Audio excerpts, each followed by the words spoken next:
Hamas, as you know, is initials in Arabic of Harakat al-Muqawama al-Islamiyya, means the Islamic resistance movement. Islamic, not Arab, not Palestinian, not socialist, not democratic, no nothing. Islamic means they derive from the Islamic thought their ideology. According to their interpretation of Islam, Israel has absolutely no right to exist. Why? 4 reasons, accumulative reasons. The first reason is that Judaism as a religion is null and void, doesn't exist anymore. Din batil, as they say in Arabic. Din batil means religion, which is batel, means cancelled, because it was replaced by Christianity. You know, the theory of replacement. Christianity was replaced by Islam. And now Christianity also is din batil, religion which is cancelled, and only Islam is din haq, religion of truth.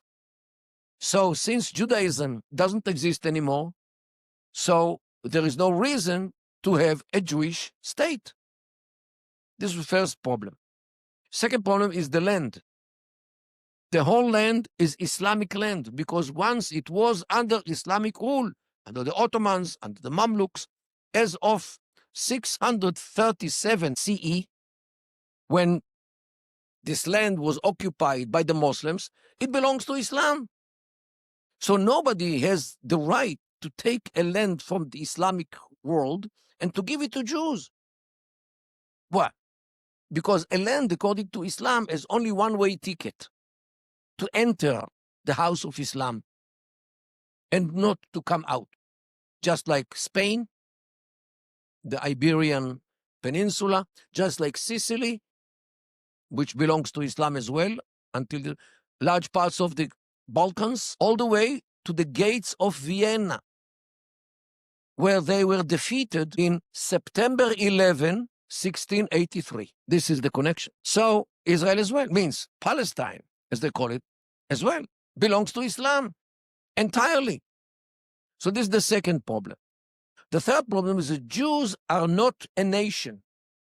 Jews are Jewish communities. Here in Italy, Jews are Italians who belong to the Jewish religion, just like other Italians who belong to other religions. Jew in Iraq is an Iraqi Arab who happen to be Jewish, just like other Iraqi Arabs who are Muslims, Christians, Yazidis, Sabais, Mandays, and there are 10 religions in Iraq. A Jew in America is an American national who happen to be Jewish, just like other Americans.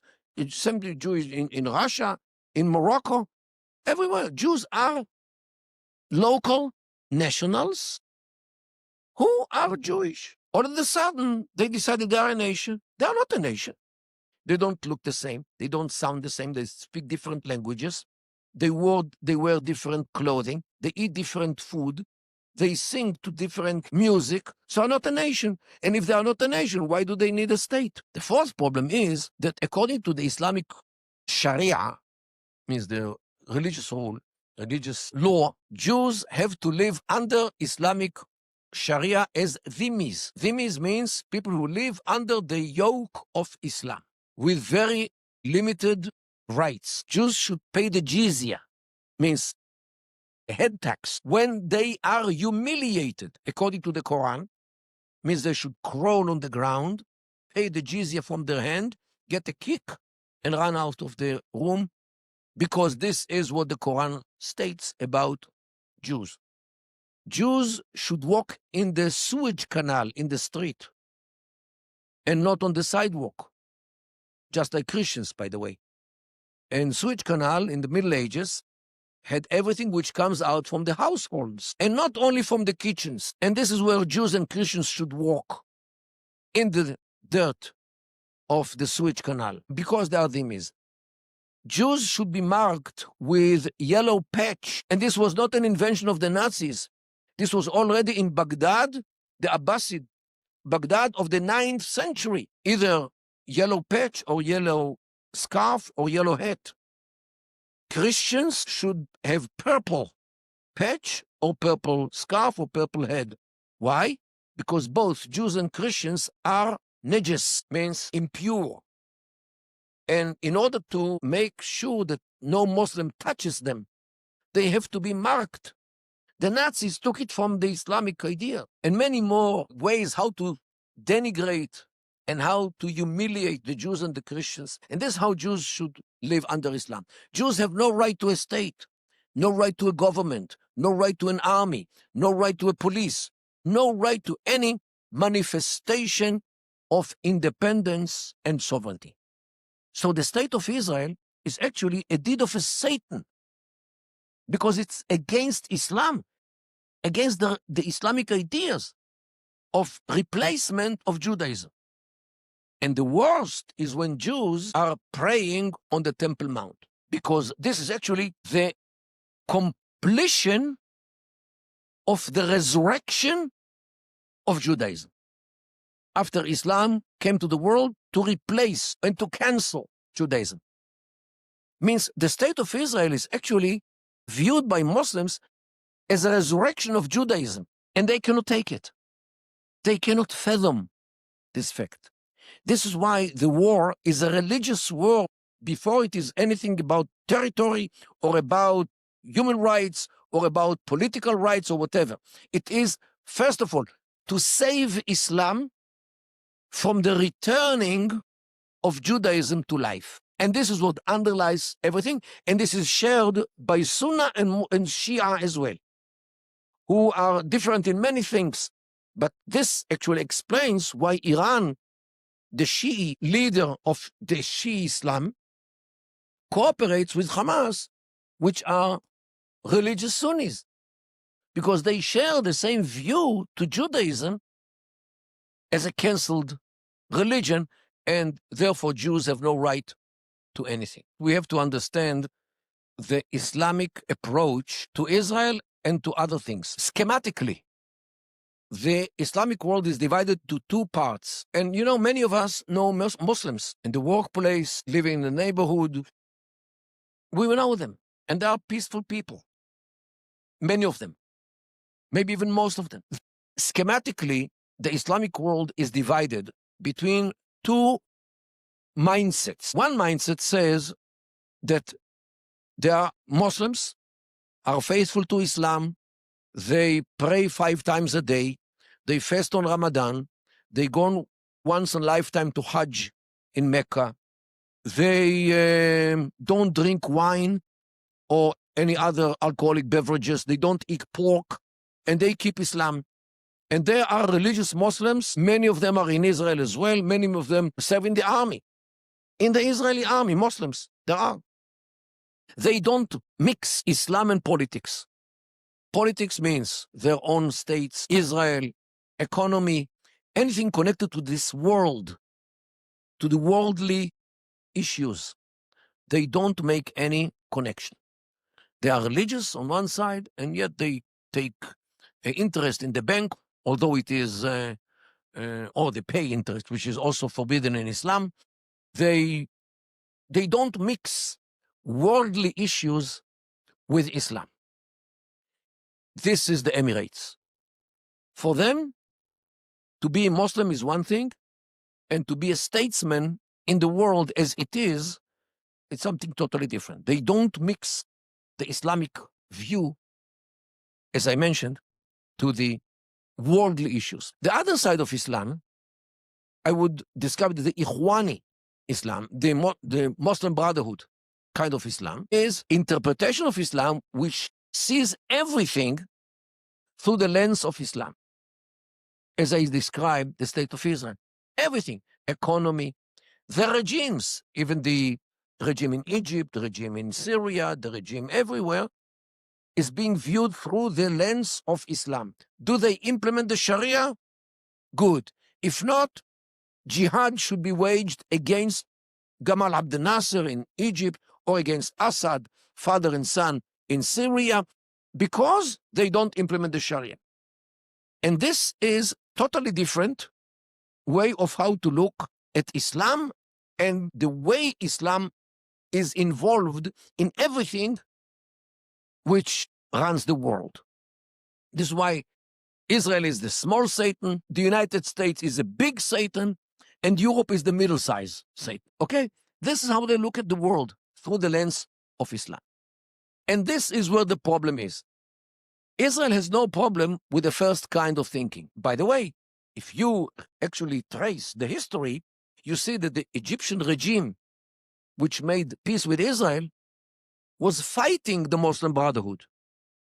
Sadat was hanging them in the streets. King Hussein, who made peace with us, he was killing the Muslim Brotherhood, because the Muslim Brotherhood are against the system, because the system is run by the world, by the Christian world, by the United Nations, by America, by Britain, by all these infidels, or by Soviet Union when it came to Gamal Abdel Nasser. And the Soviet Union were also infidels. So even Muslims like Gamal Abdel Nasser and King Hussein, who are directed or operated as marionettes by the West, they actually are the long hand of the West. This is why they deserve a jihad, okay? Because they are the enemy.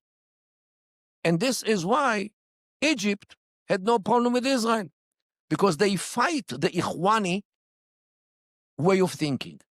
So is Jordan, the regime of Jordan, and so are the Emirates. So this what you see today. Well, already many years since peace with Egypt was in 1979. Of 79, we are almost more than 40 years, means those regimes who do not mix Islam or do not look at everything through the lens of Islam as the Muslim Brotherhood, they look at the world as it is and cooperate with the world as it is, they have no problem to sit with Israel. While those who are run by political Islam, which mix politics and Islam, like Iran, like Hamas, like Hezbollah, like Qatar, like Houthis in Yemen, of course. So all those are against Israel and against the United States, against the shipping traffic near because this is part of the world order, the economy of the world. And they are against the system, the world system. And of course, Europe. So this is the difference. Now, you mentioned organizations. And actually, what you see today is that Israel has to fight not states, but organizations. Hamas in Gaza, an Islamic Jihad, Hezbollah in Lebanon, 17 pro-Iranian militias in Syria, more than 50 organizations in Iraq, the Houthis in Yemen. What is happening here? The Iranians, don't forget, they invented the chess. They are bright people. By the way, the percentage of students, graduates, who finished real sciences, means mathematics, physics, chemistry, architecture, computers, in Iran is the highest in the world. Ladies and gentlemen, not political science or sociology, anthropology. This is nothing. I'm talking about real sciences. The percentage of the graduates in Iran of real sciences is the highest in the world. They are bright people. What did they do? They helped destroying states like Iraq, Syria, Lebanon, Yemen, and implanted organizations to carry out their plan. Why organizations? States are bound with the international law, with the United Nations, with the Security Council, with all kinds of courts in Den Haag, in Hague, you know, the ICC, ICJ, in Geneva, the Human Rights Council. States are bound. States are limited. Organizations are free to do whatever they like without any accountability to anyone, because they are organizations. And this is what Iran did. Filled the whole Middle East with organizations which can do whatever Iran wants without any limit, without any restrictions. And this is the satanic plan of the Iranians to devastate the other side of Islam, like Saudi Arabia. Saudi Arabia, not only, by the way, the Islamic divide, not only Saudi Arabia is not Ikhwani. In Saudi Arabia, the Islam supports the state. It's not only division. The Islam is the seal of hechsher, of approval on anything which the government decides. The Islam serves politics in Saudi Arabia. And this is the kind of Islam. Therefore, they cannot agree on anything when people use Islam against the state. Because in Saudi Arabia, Islam is part of the state, supports the state. So Saudi Arabia definitely is with us, because Saudi Arabia is against the Ikhwani way of thinking. This is why, by the way, Saudi Arabia supported President Sisi in Egypt when he kicked out Morsi, the Muslim Brotherhood president, who was nominated in the middle of 2012, and exactly 1 year later, in the middle of 2013, he kicked him out with the support of the Saudis, because the Saudis are against the Muslim Brotherhood. Here, now you can see the picture, and now you can understand the picture. By the way, who supported the Muslim Brotherhood thinking? Obama. Okay, let's go step by step. Now, And Iran. Okay, we are getting an extraordinary lesson. So my prayer is to pay attention to what our guest is telling all of us, okay? We need patience, and we need a lot of knowledge, and we have to appreciate the time that we are spending with him. The Now- WhatsApp doesn't listen to the silence. Now, Mr. Kedar, if you are telling us that the most difficult challenge in terms of security to Israel is coming from political Islam, both Sunni and Shia, and if we see that Sunni states are not joining this enemy, but in reality are siding, even if quietly, but with Behind the scenes. correct, with Israel. Right. Now, does we have an opportunity to Yes. find in the nationalistic Arab camp in the states, I mean in the Sunni Arab state, a partner to tackle political Islam? It is an all-out war between two sides of Islam. You might remember what happened at 4 o'clock in the morning of September 14, 2019. September 14, 2019. It was like 5 years ago. 14, it will be, what, in 6 days, it will be 5 years. Barrage of missiles and drones launched from Yemen, from Iraq, and from Iran attacked two major sites of the Saudis of oil production. One is named Abqaiq, and the other one is called Kharis. And they destroyed some 50%, 50% of the oil production of the Saudis for like half a year. Big damage. Why did they do it? They detected, apparently, negotiations between Israel and Saudi Arabia to normalize the relations, because the Abraham Accords were signed few months later. Saudi Arabia should have been part of it, but the Iranians gave the Saudis this hit in order to tell them, hey guys, you don't go with the Israelis. I don't know why they didn't hit the Emirates as well, but the Emirates were not attacked, so they continued with Israel. Of course, with the blessing of Saudi Arabia, which didn't join. In my view, because of this.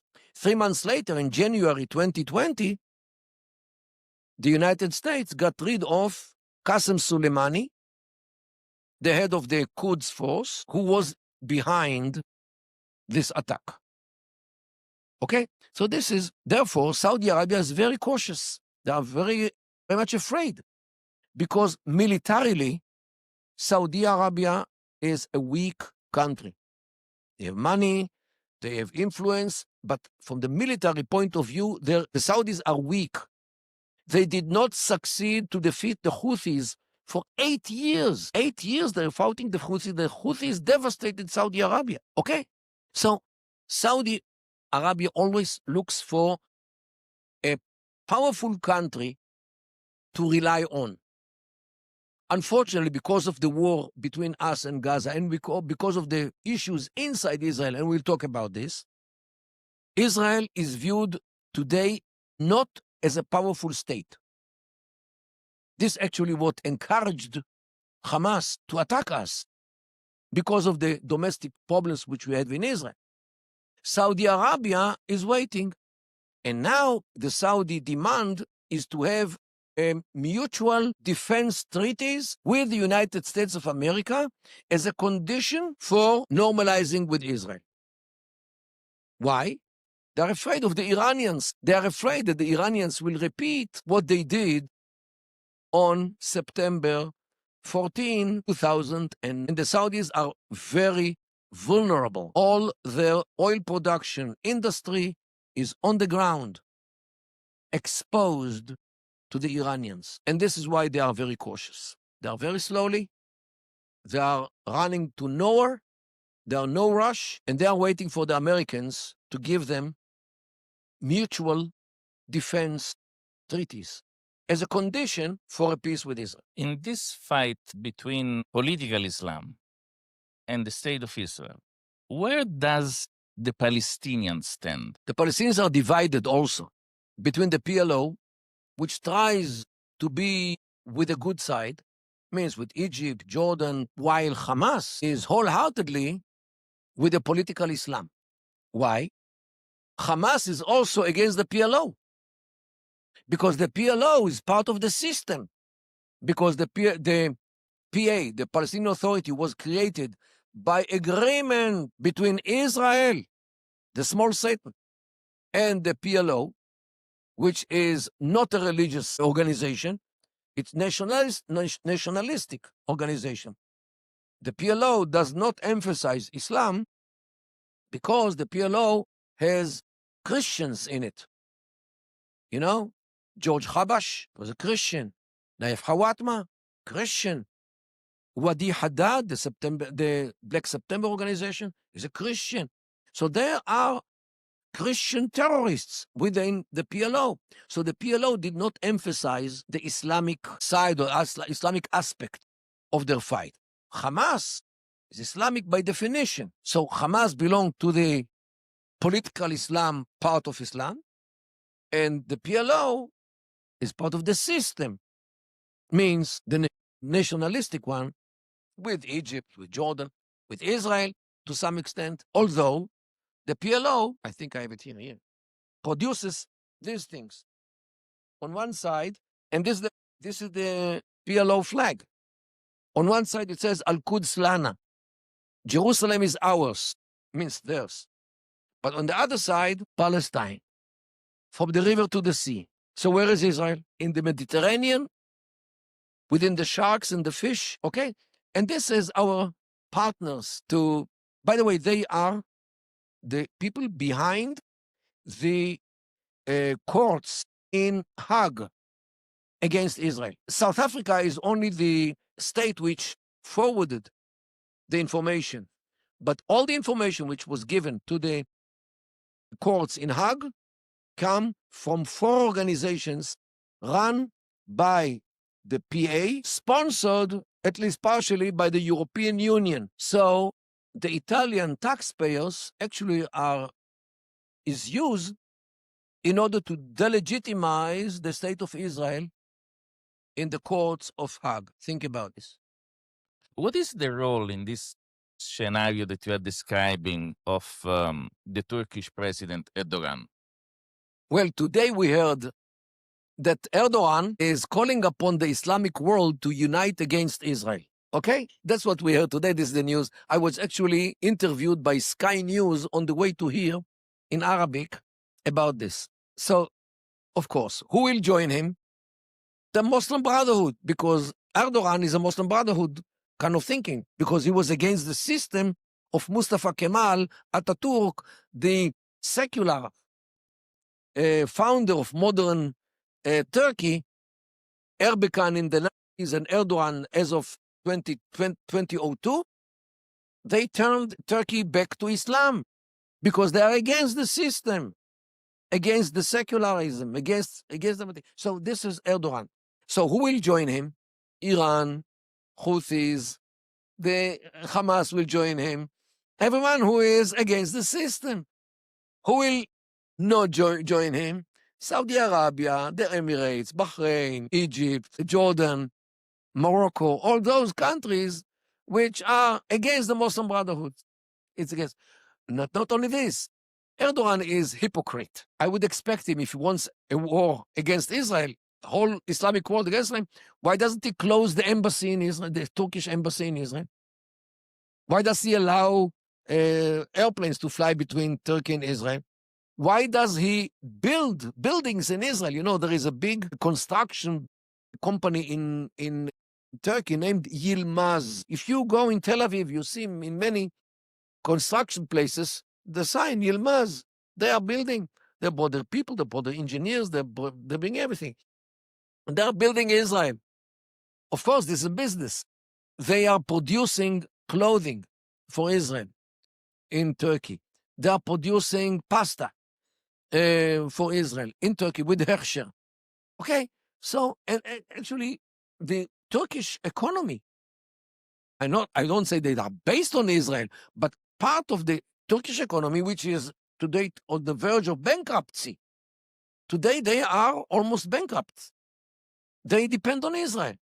So on one side, he fights against Israel with all these slogans, but on the other side, he knows very well how to cooperate with Israel for his own benefit. However, today, and I would conclude my presentation, Israel is fighting the political Islam, Iran, and all the other Muslim Brotherhood organizations. Israel is the front bastion of the Western civilization in the Middle East. If Israel is defeated by the political Islam, they will be in the shores of Europe in no time, because they will be encouraged. The glands of jihad will be inflated, and the Atlantic Ocean is not wide enough to keep the Americas safe from the same wave of jihadism, which will be totally encouraged by the collapse of Israel. Those who support Israel from this continent actually defend themselves from this wave of jihadism. This is why, in my humble view, Israel should be supported by whoever wants to continue in a civilized world.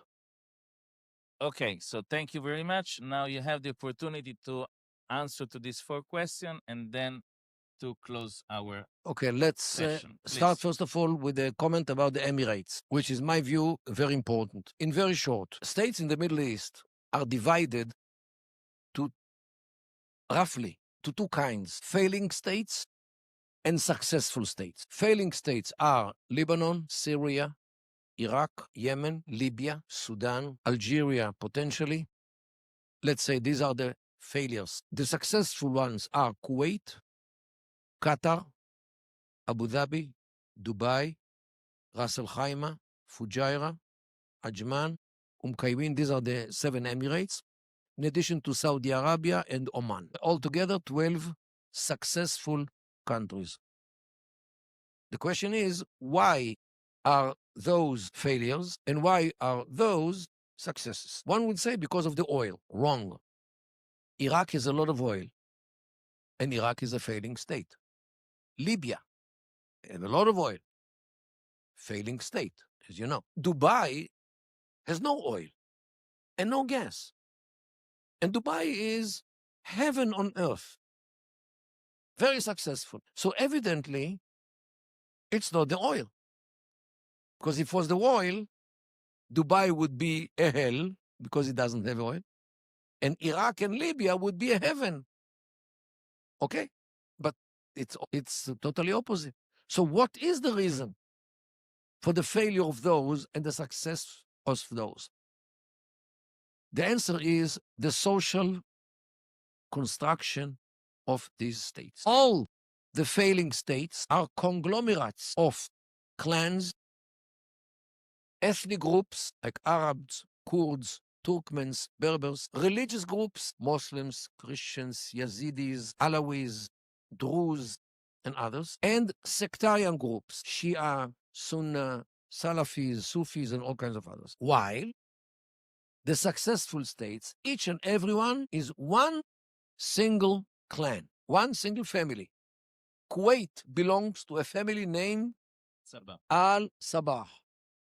Qatar belongs to a family named Al-Thani. Abu Dhabi belongs to a family named Al-Nahyan. Dubai belongs to You go ahead.